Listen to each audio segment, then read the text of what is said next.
I forgot it was Father's Day because uh, I don't talk to my father, but I'd like to thank all of the male figures that have been there throughout my life who have uh, helped me get to where I am.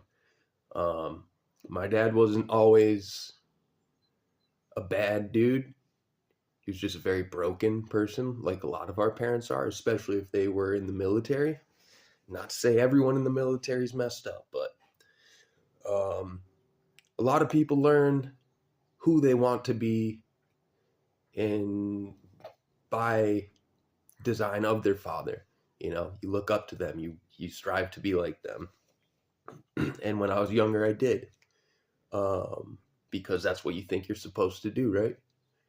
But later in life, um, I realized the role my father played was teaching me exactly what kind of man I did not want to grow up to be. Um, and what I mean by that is, again, he was a very broken person from being in the military and not being able to deal with his feelings and talk about stuff, which is a sign of toxic masculinity, you could say. Not being able to embrace your feminine aspect, your emotional, intuitive side. Like he was one of those people who clearly had PTSD, um, serious anger issues, other compulsions, but was too proud to go talk about any of them, right? Never needed help. Um, which then kind of creates this cascade effect of affecting everyone else around you that you're um, raising, essentially, and your wife. And I feel bad for my dad. I really do, even though he did a lot of really messed up stuff, um, abusive in a lot of ways. Um, yeah, he. I need to be careful about what I say. Um, so when I was like 14, I remember smoking a joint with him one day in the basement. Yes, my dad would yes, I would do drugs with my parents very young in life. And I remember one day he called me down. He's like, "Hey, let's smoke." It's like, "I want to talk to you." So rolling up, sitting on the couch, and he's like, um he's like, "I was watching the History Channel, and it's like I've never been able to talk about this, but it's like I saw they just did an expose on a mission I was on in Panama that was classified up until now." So he's like, "I've never been able to talk about this with anybody." And so he told me this whole story of how essentially, what I remember, um, wasn't more the events of what he told me that I remember, but the nightmare that haunted him and the PTSD that haunted him because of what happened. He got pinned in some village up in some crow tower or something and ended up taking out a lot of people in this village. Um, and he's telling me this and again, it's the first, like, for those in the military, like they take their oaths and the non-disclosure agreements and the classified stuff very seriously. Um, the omerta. And he's telling me that he has this recurring nightmare where he has to walk a gauntlet essentially of all of the people that he gunned down, look at their faces, and then at the end, every time in the dream, it ended with this old man, and he gets to the end of the line and he's staring in his face of this old man that he had to take out. And as he's telling me this, again, I'm 14 years old. He starts having a flashback, and I can see the shift in him, and he kind of just like, I don't know. It's just like look in his eye just shifted, and I remember him getting really serious, and he's like, "You need to go. You need to go upstairs. I need to be alone." Um, and even though with him just telling me what he told me, uh, intellectually I only understood so much, but I could feel something was like really happening. And I've always been that way where, um, because of some things that were done to me early on in life, like it created this distrust in a lot of people in a physical sense. So I've always kind of just been paranoid of people in general, but I use that I feel like a lot of the traumas I dealt with early on in life, um, strengthened my emotional discernment. Right. So, oops. So that was a part of my dad's uh, past in history, and create one of the things that created the type of man that he is. Or I think he's still alive. I don't know. The last time I talked to him was right around the time my mom passed away from an overdose in 2022. And he took off to Florida when I was like 15 or 16. He's never been back up here to Mass since. Um, and I was on the phone with him before my mom's services, and he's like, "Oh, do you want me to come up?" I was like, "Yeah, it's your wife, dude. Like, and we haven't seen you. Like, you haven't. I went down there a couple times, but so he was down to go, and then within 5 minutes, he came up with an excuse as to why he couldn't come, which was he didn't have the money to come up here, which I called him out on because in this same conversation, he was trying to get me to move back down there with him. And he's like, "I have all this money saved up. Like, you can move in with me." Already tried that, dude. Didn't work out so well. Dude straight up left me to fend. Like, he was always trying to get violent with me. In my whole life, I used to just like take it, and I would never speak up for myself. We were all terrified of him. And then finally, the time I was like 21, down there living in Florida with them, and he came in my room. He started screaming, just talking mad, just not being a nice person. And he slammed my door, and I hear him still like screaming screaming out in the kitchen about the same thing. And I'm like listening to him.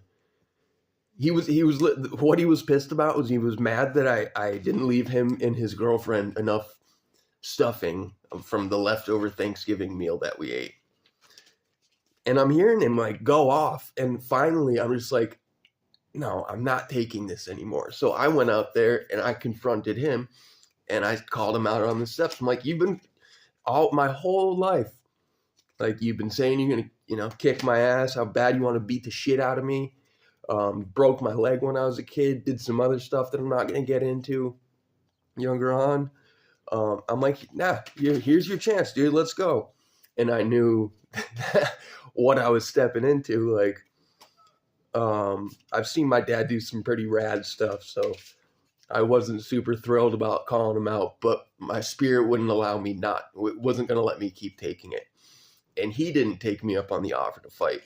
But then the next day, he wasn't talking to me, and told me I need to leave. I had no money to get home. And by the grace of God, I had one of my childhood friends happened to be living an hour away in Orlando from where I was in Florida. And he came and picked me up, and his brother owned a painting company, and he gave me work for a week so I could make money to fly back home. Because, like, straight up, I told my dad, I'm like, I'm going to go out looking for a job. He's like, I don't give a shit what you do. So no one up here was able to, like, help me out. So, yeah, by the grace of God, I'm down in Florida trying to get my life together, and it's falling apart even further. And one of my childhood best friends saves the day. So I worked for his brother for a week, and made enough money to go home, but his brother also gave me the option to rent out this little space in his backyard and keep working for him.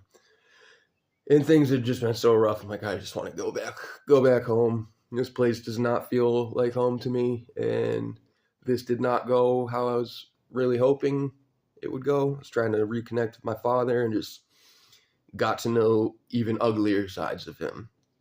But before I moved back, my friend took me. I went to go talk to my dad, see if we could reconcile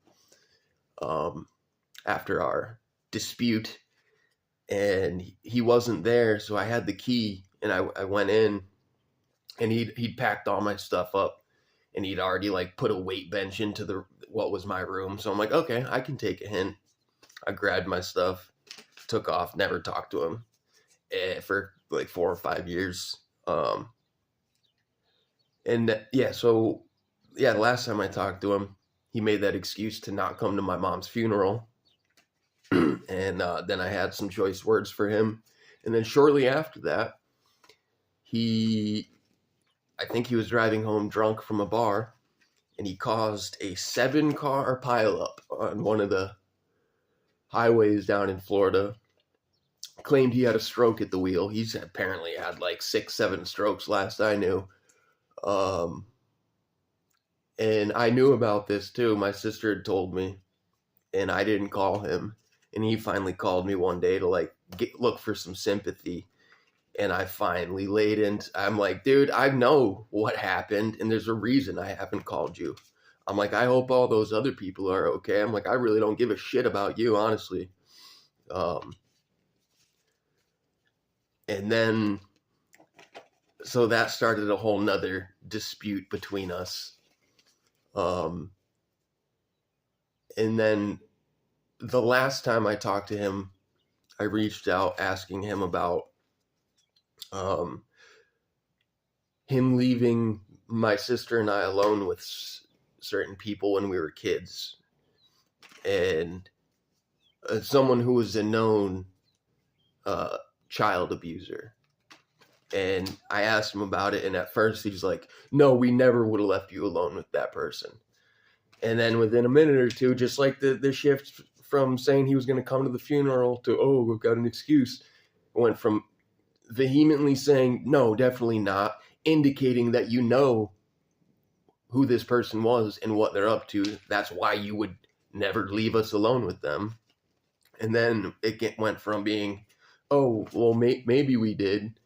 Because I'm telling him, like, factually, you absolutely did. I remember. I know what happened. And then, I swear to God, he told me to quit my crying because you've been crying since the day we brought you home. So, and I'm not saying any of this to, like, gain sympathy for anybody. Like, I am at a place in my life now where I understand that everything has had to unfold and transpire exactly the way that it has. Everything good and bad, beautiful, ugly, it all had to be the way it's been to arrive, to become the person I am now. And not that I'm exactly where I want to be in life, but I have a deeper connection to myself and my soul and God and the world around me, and a love for people that I could not have obtained had it not been for going through such a life of insanity. But so yeah, you know, as much as I have a lot of disgust towards him, I understand that, like, one, his family, from what the little I know, one, they were abusive people. They were jockeys, so they were into, you know, gambling, organized crime, you could say. My last name is Fiato, and I've done some research because I don't know much about my family or where I come from. A lot of it's been very mysterious. So in my research, looking up the surname Fiato, there's something like 200 or 300-ish people with that last name left on Earth. And the most commonly thing I find associated to the name Fiato is mafia ties. There's this dude that was a mafia dude who turned informant, I guess, Anthony the Animal Fiato. Don't know how much, if there's any relation somewhere down the line, but with so few Fiatos left, and knowing that his family was, and big into horse racing and jockeys, makes me wonder. And also, my dad always used to talk about the Fiato family curse, so I've had to do my own digging on what family curses can entail and how something like that comes about. And I've not quite ready to talk about all that yet, but because this is a Father's Day message. I will always have some love for my father, but and I feel bad for him. This is where I'm going with all this. I genuinely feel really bad for him for feeling as though what being a man is to him is white knuckling your way through life, not talking about your emotions, having a severe imbalance between your masculine and feminine, positive and negative charges, aspects. And there's a lot of men like that in this world, because we've been groomed to believe this is how it is. And this is how it's been for a very long time, but this is ending. This is what breaking family traumas and generational curses is about, is acknowledging these programs that have been instilled in us for generations. It's stupid people being taught an incorrect, corrupt way for multiple generations. And then now here we are, right? Here we are. And putting a stop to it. But a lot of the military stuff is pretty dicey, especially because when my dad was in the military, like him and my mom got married pretty young and moved out to Colorado in the 80s. I was born in 90, but I was conceived in Colorado. And apparently my dad was kicked out of the military for almost killing his drill sergeant because he caught him messing around with my mother. And rather than putting him in military jail, they kicked him out of the military and he had to leave Colorado. This was the story I've been told since I was a kid. And the more I've researched some of these deep, dark, wild rabbit holes and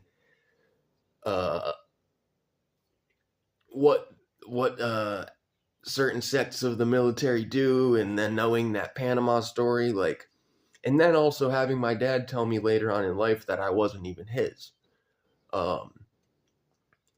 And so I don't know if that's even my dad, which makes me wonder even more about when I was born, what happened, why I was born in the condition I wasn't breathing, why I was taken away for 3 days supposedly, and then brought back being told that I was going to very likely have to be retarded, have severe brain damage, and nobody asked any questions. There's a lot of weird things about my life and questions that I won't say haunt me, because I've turned it into like a scavenger hunt. I've turned it into a game that I'm going to win at all costs. Unless that it means, harming another without defending myself. Because my God ain't about that. Like I follow the will of my God, and I know to listen to God. And I know if some people say, well, dude, how do you know you're listening to your God? Like if I felt an emotion to go harm someone, I know that's not God talking to me and guiding me, not the will that I am here to abide by and fulfill. Yeah, anyways, I knew this was going to be a ramble, but I haven't done one of these in a little bit, so it's feeling good. But um, I actually reached out and wished my landlord happy Father's Day, because that dude's been more of a dad father to me than a lot of people. And he's an older dude. I would love to talk more about him just because he's really done a lot for me, but he's also he's a man of many masks. I'll say that. And I've talked to him about a lot of this stuff. Especially one night, he called me. I took like 7 grams of shrooms. I was like out back, and I went deep with him for like an hour, like 2 a.m. And I remember at the end of it, I gave him all my trauma dumps and told him a lot of the stuff I just shared with you. And then I ended up giving him a hug and telling him I loved him. Like, you've really done a lot for me, man. And so yeah, family is a weird thing. Like they say, some people say we don't get to choose our family. I've opened up and wouldn't necessarily say I believe, but I'm very open to and more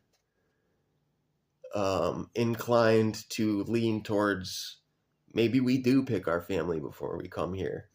Maybe we do select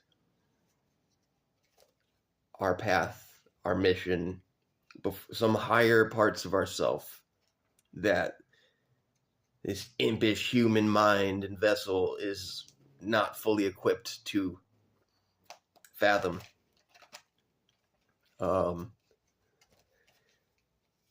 Because I know, I don't have to believe in God. I know God. I have met God in the last few years. It's not that I've met a dude. It's not that I've met a person. I've connected with God. God is everywhere. God is in everything. God is in your TV screen. Which God, though?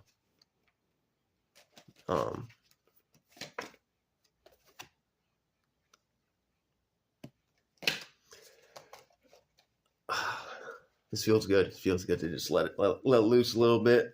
Crazy ramble. Yeah, dude. So with all that military stuff and secrets from early on in life that have followed me my entire life,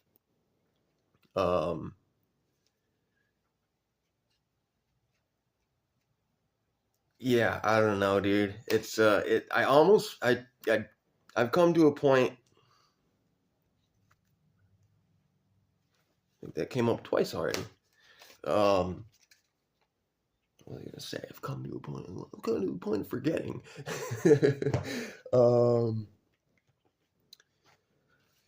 Yeah, forgive. Acknowledge the faults. Try to understand why people are broken the way that they are, and try to empathize with their situation. I genuinely, I would love to give my dad a hug. I've thought about many times recently reaching out, just saying, I love you. Though you're a piece of you did a lot of damage, man. But I'm so grateful all that damage has been done, because again, it's unlocked a deeper curiosity, wonderment, and a courage to seek deeper and fearlessly face the demons and hellish fires that have been ignited within me without my human consent. But yeah, dude, so back to the, maybe we come here, choosing our parents, choosing our families in a higher form. Like, whether or not it's true, I'm not saying I fully believe it, but by thinking in terms of that, I chose this life and I chose this path, and chose to take on the karmas of my lineage and my ancestry to end this family curse, this Fiato family curse. By being open to that has allowed me to live a better life. Yes, it might be heavy, but I've been able to make far more progress with that mindset, being open to that mindset, than thinking that, wow, I'm just a victim of circumstance, abused from the moment I got here. Like, what kind of God would let that happen to a child? Well, it's not like that. Like, maybe, who knows? Maybe in past lives, maybe I've done some really cruel, heinous stuff and caused a lot of harm to people. Maybe that's why I always felt such a deep need to go and put myself in the worst of situations. Why I've always said since I was young, I'm like, you can tell me 1,000 times not to do something, but that's just gonna make me be rebellious and need to find out for myself. Like with heroin, for example. Obviously, like being young, that that's not a life anyone really like is. Maybe some people glorify it and want to chase that dream, that fucking faded, knotted dream to the land of Nod, bro. But I always felt like my intuitive guidance, like my inner dialogue, very complex, very complex. And there's different levels of it too. Like, sometimes I feel like there's a higher part of myself that is not my conscious mind, but like all the times of using, like, I would often hear this voice like, no, we got to do this. We have to go live it. We have to live it so we can experience it, become it, let it break us, meet those demons, and then learn that you are strong enough to overcome it. And not only that, but then integrate those demons, those shadow aspects of yourself, learn to use them for positive change, for good, whether it be just for your own growth, to share with others the experience and the other side of hell. The other side of hell can look like. I always felt like I had to go into the dark parts of life, but something was guiding me, saying, hey, there's a reason to this. You will not understand it right now because you cannot understand it right now. Like, sometimes if we knew the end result of what we were doing, sometimes the experience itself wouldn't have the same impact because we know why, we know the point of it all, so you won't get as much out of it if you know that you're going to survive all of this, or that all of this, you're doing all of this to meet parts of yourself that most people are afraid to touch, think about. Oh man. Yeah, I've been wanting to do a long form talk for a while. I just haven't felt blocked up the last few months. Ever since I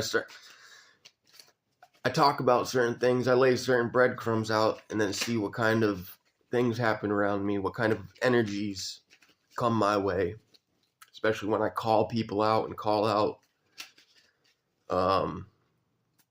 corruption and crappy people. There's the hermit again, dude. Midday. What are we doing, dude? What's up with today, dude? Father's Day. Happy Father's Day. So anyways, as much as I don't like that man, I will always love my dad, because, maybe I would be here without him, because maybe I'm not even his kid, but the tower again. What? I think I pulled the same cards, 3 of the same cards twice. And also so because I have so much disconnect to my family and my roots, and most people dictate and learn to become who they are through the example of their families. Well, I've never really had that, and when I did have that, it wasn't a very great example. Like, they both my parents did the best they could, but when you get married at 18 in the 80s, right out of high school, and then go into the military, you don't know yourself. You don't know what you want. So, with the whole my dad getting kicked out of the military, and then him telling me I'm not even his, my birth situation, like I haven't had to, but I've found myself looking into things like my astrology chart, the meanings of my name, um, to figure out who I am, like see if I can make any sense of this. And like I find it so fascinating that my name translates to, like, Christopher is Christ bearer, Fiato is Italian for breath, which comes from the Latin term for spiritus. Middle name is Gordon. Means a spacious fort. So therefore I am Christopher Gordon Fiato in human form, but my role here is to act as a spacious fort for the spirit and breath of the Christ bearer, and remind everyone, including myself, especially myself, that it's about balance, it's about harmony, it's about compassion.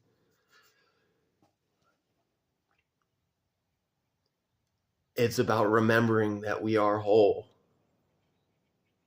We are whole, but we've been so fractured and fragmented through so many devious programs in this matrix that we forget who we are, and we forget our spiritual essence and the reason for all of this. Life can mean so many different things. It can be whatever you want it to be, but this life is about healing. And dude, not only I'm not saying I'm Jesus Christ. I mean, there's been plenty of people who've had this epiphany that, oh, I am Christ reincarnated. That's happened so many times. Happened to David Icke. And there's so many more symbolic aspects that connect me to the allegorical story of Christ, not the man, but the story and the message that he stood for. My life path number, when you take all the digits of my birth date and you add them up, it adds up to 33. Typically in numerology, you reduce to a single digit, but there are what is known as the master numbers, 11, 22, and 33. 33 is known as the master teacher. Christ was crucified at 33. 33, interestingly enough, I look at it as a symbolic representation of transmutation, because water freezes at 32 degrees. Also, ice melts at 33 degrees. Changing of form, right? Virgo sun, born of the Virgin. Mercury is the associated planet, the corresponding planet to Virgo, which is in the sign, the constellation and sign of Virgo in my chart. So it means it's exalted. Mercury is another stand-in avatar for the divine messenger, which is Christ. So again, this is not me claiming that I am Christ reincarnated, but what I am here to do is act as a divine messenger for spirit, and to remind people that Christ is a consciousness. It's a frequency of being that we can all, to some extent, learn to tune our instruments to, if only we want to. Maybe that frequency is not meant to be embodied by everybody.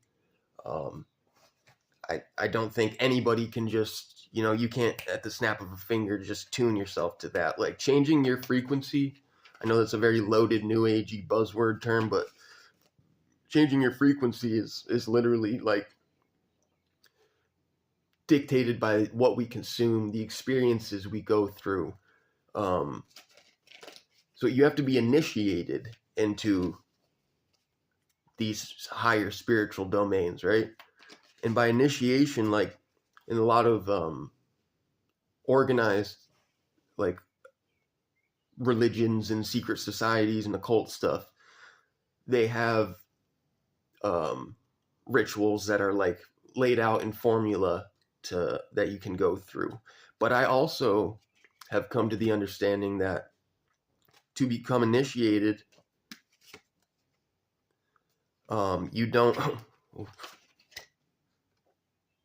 you don't have to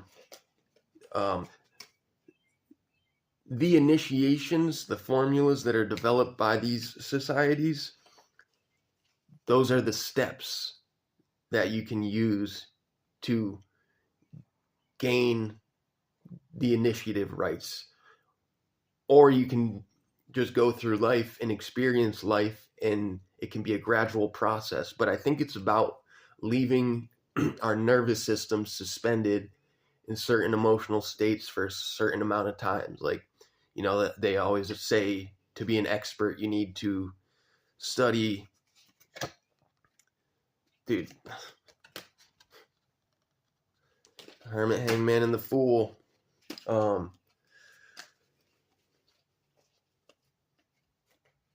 Yes, to be an expert, you need to study for 10,000 hours. Okay, well, in other words, to be initiated into the title of expert, that's leaving, in a way, like I said, leaving your mind suspended in a certain state or focus for a certain amount of time. But initiation is expansion of self and consciousness. So leaving your nervous system in deeply traumatic states for a long enough time can lead you to what can be equated to initiation, but not by going through the rituals. I've never done, like, my intuition has always guided me away from, like, most of the formed, organized practice and ritual work. Not that I'm against it necessarily, because it's not that it's the fucking hermit again, dude. Jesus Christ, I'm gonna put those down. None of that stuff, like the secret society stuff. It's not inherently good or bad. Nothing in this life is inherently good or bad. Everything in anything is either a tool or a weapon. It's when it becomes good or bad is determined by the beholder of whatever tool or weapon that is. And what I mean by that is an example, a pew pew. So stupid language. You can own one and use it to defend your home if someone breaks in, defend yourself. Or you can go out on a freaking trigger happy spree, tool versus weapon, right? Does that make sense? If that don't make sense to you, then I don't know if I can help you. But you are welcome in this space. All are welcome in this space. And I welcome any and all pushback and feedback and yeah, dude. So happy Father's Day. And for real, kudos and much love and praise be to all the real men out there and the good fathers, and not just my landlord, but all my friends, parents, fathers, and families that have acted as stand-in male role models for me throughout my life. And like, truly, like, thank you to my father for, it's so funny how you can, when you're like a kid, your experience is all you know, so you don't realize, like, if you're living in traumatic circumstances, it's like Stockholm syndrome. You learn to accept and gain sympathy for your captors, and it doesn't seem so bad. But when you grow up and you finally realize, like, one, my parents weren't the superhero. All of our parents were not the. I shouldn't say all. There are some parents who are like ready to be parents and wait, but a lot of us been duped, thinking like our parents were the all, the end all be all. And then you get to a point, once I reached 17, 18, I'm like, wow, my parents were just dumb, idiot kids, much as myself at this age, getting married. No wonder why things went the way they went. But military families, military, products of weird military experiments. The whole reason I was talking about my name and all the weird allegorical connections to my life and that of the story, the allegorical story of Christ. What I mean by that allegory is, like, you can read a text like the Bible literally, but it's can be read true on that level, but it's a spiritual map, a spiritual story. Like, so there are poetic ways to read into it, but most people are very surface level and don't understand that, are very literal, mistaking the map for the territory. The map is not the territory. But being born, where the hell was I taking those 3 days? Also, I recently came across a piece of information that I don't get down to debating dates and like whether these people were real, because that's in a way mistaking the map for the territory, looking at the messenger and not the message. But my birthday is September 14th. There's some debate that Christ was born on September 11th, 3 BC or AD. I don't know, dude. I don't pretend to be educated on everything. But when I came across that, it was just a couple months ago. I'm like, well, my parents always told me I was taken away for 3 days. And I've always wondered, like, my birth certificate, is the 14th my actual birthday? Or, like, when did they mark me actually being born if I had a dire situation right at the beginning? Was I born on the 11th, and then when they brought me back and I was alive, then on the 14th they marked that? Feels like I've been hidden in plain sight from myself, for my own well-being, for this time. Like, I also had this experience when I was like 30, 31, where sometimes I'll have downloads, I'll call them. Like, you have ideas. We all have ideas. But then sometimes it's like I'm fed ideas or something. Sometimes things literally speak through me. In this case, I was in the other room. I've shared this before.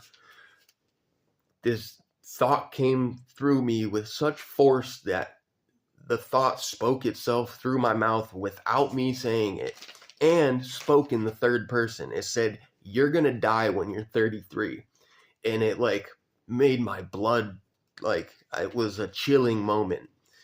And I didn't have quite as deep of an esoteric grasp on some of these concepts as I do now.